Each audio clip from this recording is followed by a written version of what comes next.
When you read the tweet, you're a former White House chief of staff for Bill Clinton. You were a counselor to President Obama. You read the tweet this morning about Mika Brzezinski and Joe Scarborough. What was your reaction? Well, you know, I think no one says no to this guy. And it is probably comes as no shock to anybody that he can do despicable things, particularly towards women. But I think really what he has done is he spent the day distracting everybody from the fact that his health care bill that will knock 22 million people off of health care isn't being talked about on shows like this. So perhaps, you know, he's doing what he always does, which is when he's in a bad place, he changes the subject. So you think it was deliberate that he tweeted this very... No, I think he really has he has no ability, really. He has no impulse control. So he gets mad at somebody and he just fires it off. Is there nobody on his staff? The real problem is there's no one in the staff who could say no to There's no one on the staff, a chief of staff, a counselor, advisors, family members that say to him, you know what, this might not be such a good idea. Well, I assume that they do say that to him and doesn't listen to them. As we saw in that the famous cabinet meeting, their only means of really interacting with him is to just lavish praise on him and say what a important historic figure he is. So I think there's the White House is chaotic, and I think it starts at the top. You know, during the campaign, and you were the campaign chair for the Hillary Clinton campaign, he said all sorts of strange things, tweeted all sorts of strange things. As you well know, there was that Access Hollywood video that came out right near the end. You guys put out an ad, a commercial, going after him on all those statements. Let me play a little bit of that. Putting a wife to work is a very dangerous thing. When I come home and dinner's not ready, I go through the roof. Grab him by the and when you're a star, they let you do it. You can do anything. More accusers coming forward to say they were sexually assaulted by Donald Trump. I'll go backstage before a show. Yes. And everyone's getting dressed. Donald Trump walked into the dressing room while contestants, some as young as 15, were changing. That clearly was not enough for you guys to win. What happened? Well, look, we said that he was temperamentally unfit and unqualified to be president. He spends each and every day of his presidency proving that we were right. But notwithstanding that we got 3 million more votes in the popular vote, we lost the states that counted in Pennsylvania. Why? You know, I think people were, had a sense that they were willing to take, even though 20% of his voters believed he was unfit to be president, they wanted radical change and they wanted to blow the system up, and that's what he's given them, I guess. You know, he's running for re-election already, even though the re-election is in 2020. He had a fundraiser at his hotel here in Washington last night, raised reportedly $10 million. So he has a strong base of support.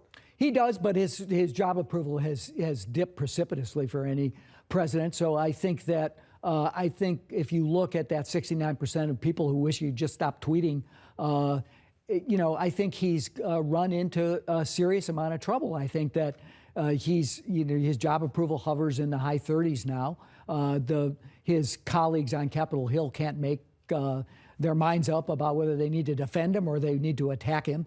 And I think that he does have a solid core base of supporters who will stick with him no matter how outrageous his behavior is, no matter how out of control his activities are. But that has become a shrinking base, and I think that if he keeps it up and he keeps doing things like he did this morning, that number is likely to go lower. So, John, your advice to your fellow Democrats: get out of the way, or seize this moment and do something? No, I think that my advice to my fellow Democrats is stick to what's important, and that is stopping the Senate health care bill that will knock 22 million people out of their health insurance, that will raise premiums, particularly for people who are nearing retirement, that has consequences, defunds Planned Parenthood. Stick to the substance, talk about the economy, talk about what their plan is for jobs, and let him do what he's going to do. I think the the public knows what his personality is like at this point. There's no point in reinforcing that or proving it. They've got to stick and ensure that those Republican senators are hearing from their constituents when they go home over the 4th of July, that they're not having a bill that will massively cut taxes for the wealthy and burden the poor and burden the middle class in this country. John, stand by. We have a lot more to discuss. You testified before the House Intelligence Committee earlier this week. What did they want to know from you particularly? Because we all know all of your personal emails were hacked by the Russians and then released through WikiLeaks. Well, the House Intelligence Committee has sort of gotten itself a little bit more back on track after the incident with with Chairman Devin Nunes, who was kind of conspiring with the White House and had to recuse himself. So there's a bipartisan investigation. They're looking at the incidences of hacking. How did the FBI respond to that? What occurred? How much damage it did?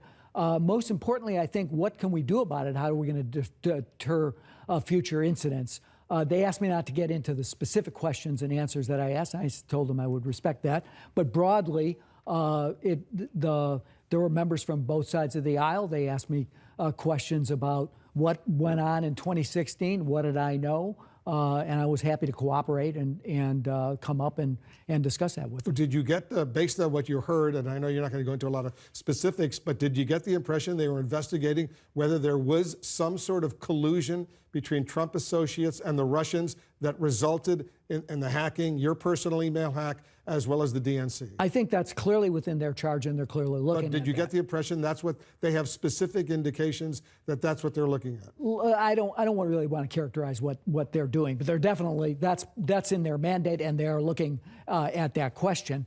What I would say, though, is that I think first and foremost, what they're taking seriously now is the fact that the Russians did interfere in our election. They did it on behalf and trying to help Donald Trump, as 17 U.S. intelligence agencies concluded.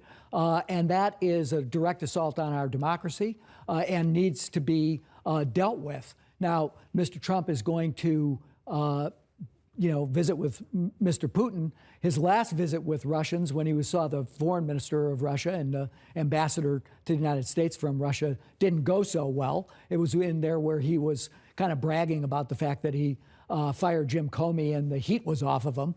We'll see how this meeting with Vladimir Putin goes.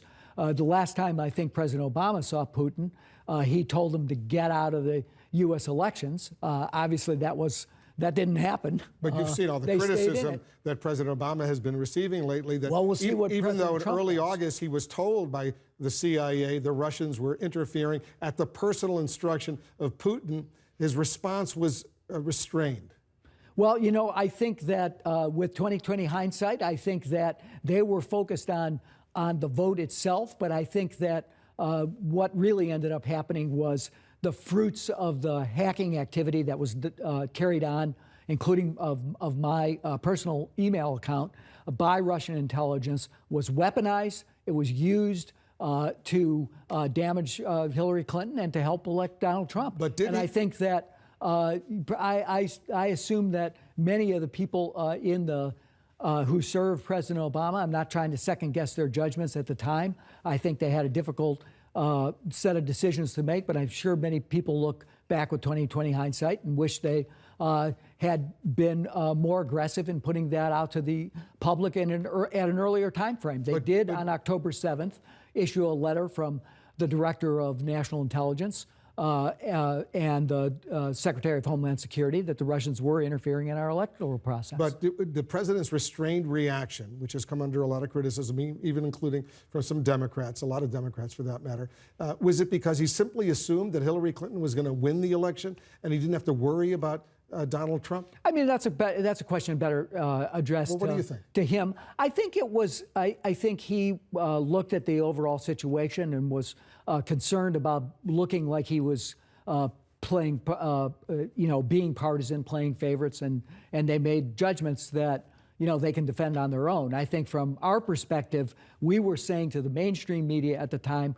the Russians are here, they're interfering in the election, they're at the heart of these leaks, they're working with WikiLeaks, and quite frankly, I think the media failed as well to take this as seriously as it was with respect to the assault on our democratic process by the Russian Federation. As you know, the longtime Trump confidant associate, Roger Stone, he's scheduled to testify at the end of July before the House Intelligence Committee. In a statement to CNN, Stone said, and I'm reading it now, "I am confident that Podesta most likely repeated his lie that I knew in advance about the hacking of his email, and I'm anxious to rebut this falsehood." Your reaction? Mr. Stone's relationship to the truth is about as good as President Trump's. And, he's threatened to sue me, and I think, send the process servers because we'll see who wins in court. I think that Mr. Stone said in August of 2016. I have the tweet. Let me read it. August 21st of last year, Roger Stone tweeted this: "Trust me, it will soon the Podesta's time in the barrel." That's the way he wrote it. Hashtag crooked Hillary. That was on August 21st. On October 7th, your emails were dumped by WikiLeaks. So those facts speak for themselves, and I think that I'm sure what they'll are the have facts that you're saying? That Stone? Well, Stone said he was in touch with Julian Assange. He later retracted that. He was in touch privately with Guccifer 2.0, which the U.S. government has said is a agent of the Russian government. All I know is the facts. The explanation of that, what was real, what was not, I've not. We'll have to wait till these investigations get to the bottom of it. But I'm sure they're going to have a lot of questions for him about that. Yeah, he said he wanted to testify in open session, but they're going to do it behind closed doors. You would have liked to have seen it in open session, I assume. Look, I think the more the public knows about this, the more they know about the activities of the Russian government. Also, not just here in the U.S., they did it in the French elections by dumping, by both hacking and dumping emails, by production of fake news, by the distribution of fake news into the French election. It didn't work there. There are already active measures going on in the German election. So this is a very serious threat to democracy. Do you believe President Trump obstructed justice by firing the FBI director, James Comey? That's I'm going to defer from offering my. I am a law professor, but I'm going to defer from offering a legal opinion in that regard. I would say it was a terrible mistake of judgment, and I think it raises serious issues about why, first in his interactions with Mr. Comey, trying to get him to get off of the Mike Flynn investigation, sending. Evidently, I don't know this. All I know is that Mr. Priebus followed that up by talking to Mr. Comey, talking to Mr. McCabe with similar requests. There's a lot of smoke there, but it's up to Robert Mueller to decide, whether that meets the legal bar of obstruction of justice, and ultimately it'll be up to Senator Feinstein, Senator Grassley, and the Judiciary Committee to render their own judgment about it. I think it's conduct unbecoming a president. I think it was a terrible mistake of judgment, and I think that the fact that the Republicans sort of on Capitol Hill defended him in that regard, they're going to probably come to regret. Let's continue this conversation down the road. Sure. John Podesta, thanks very much for joining us. Thank you.